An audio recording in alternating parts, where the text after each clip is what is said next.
Welcome to Dr. Jörn Günther Rare Books. I am Dr. Erin Donovan. Today we continue our From the Research Library series with a look at two wonderful artists from the German Renaissance. At the beginning of the 16th century, in the city of Nuremberg, worked the great painter and celebrated print artist Albrecht Dürer. He worked in the same period and at least once on the same project as Nikolaus Glockendon, one of Germany's most talented manuscript illuminators. Let's look at how they collaborated across two very vibrant media, print and manuscript illumination. Albrecht Dürer's genius for woodcut print design is well known. Some of his best work is found in what he referred to as his three great books, The Life of the Virgin, The Large Passion, and The Apocalypse, made between 1498 and 1511. These works show off Dürer's talent for representing human emotion within the new black and white print medium. Although Dürer was a genius painter, his workshop in Nuremberg mostly sold prints. Dürer sought to advance the artistry of printing and invested his creative energies towards enriching the detail and elegance of his prints. The Life of the Virgin is Dürer's most extensive and most refined woodcut series of the three great books, as we see in the example of the glorification of the Virgin. This series of 20 woodcut prints shows the most important episodes from the story of the Virgin Mary's life and was very popular in Dürer's lifetime. Our fine, complete copy is especially rare and represents one of the most sought-after editions because the prints are impressions made before the text was added. The Large Passion shows Dürer's great enthusiasm for portraying the Passion of Christ, a subject to which he returned throughout his life. The excitedly conversing apostles at the Last Supper, the hateful soldiers at the flagellation, and the sorrowful mourners at the entombment all clearly demonstrate the powerful effect that these highly emotional woodcuts have. Our complete series of 12 woodcuts, printed in 1511, is of great rarity.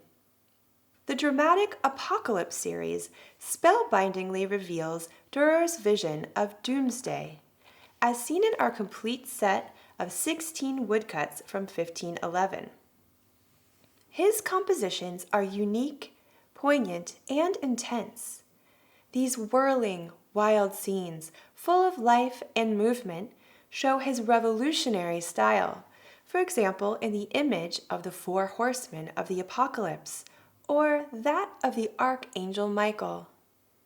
At the time that he published his first editions of the Apocalypse in Latin and German in 1498, people were convinced that the world would end in 1500. This belief encouraged the success of Dürer's series.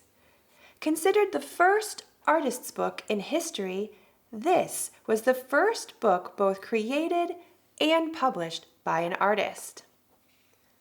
The three great books were often sold together, and at times even bound together. This treasure trove of imagery became a popular source of models for both Dürer's contemporaries and for later artists. Even artists in other media, like the illuminator Nikolaus Glockendon, used Dürer's works for inspiration, for example in his manuscripts The Passion of Christ and the Hoffmann Prayer Book. Nikolaus Glockendon came from a family of successful book illuminators. He was a sought-after illuminator of prayer books for the Nuremberg elite, including Cardinal Albrecht of Brandenburg.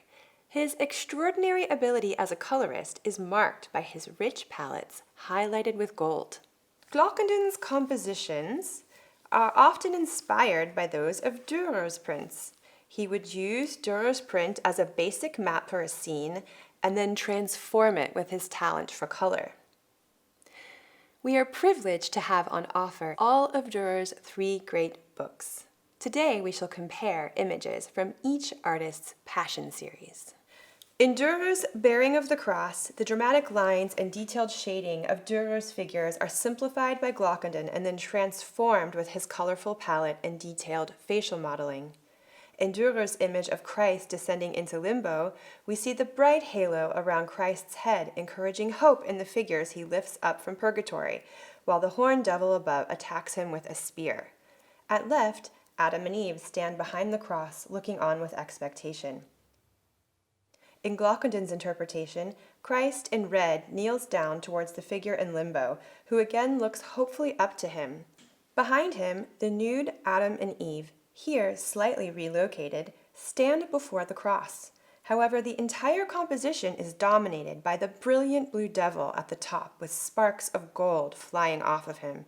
He is less monstrous than Dürer's version and more visually seductive due to his magnificent coloring. We know that Dürer and Glockendon worked together on commissions, for example, on a missal made for Cardinal Albrecht of Brandenburg. Dürer even served as a mediator between the Cardinal and Glockendon when negotiating the completion of that project. We can thus understand Glockendon's use of Dürer's compositions as approved reinterpretations of the great master's work. You too could have the joy of these artists' excellence in your own collection. Please contact Dr. Jörn Günther Rare Books for further information about acquiring these exquisite works of the German Renaissance.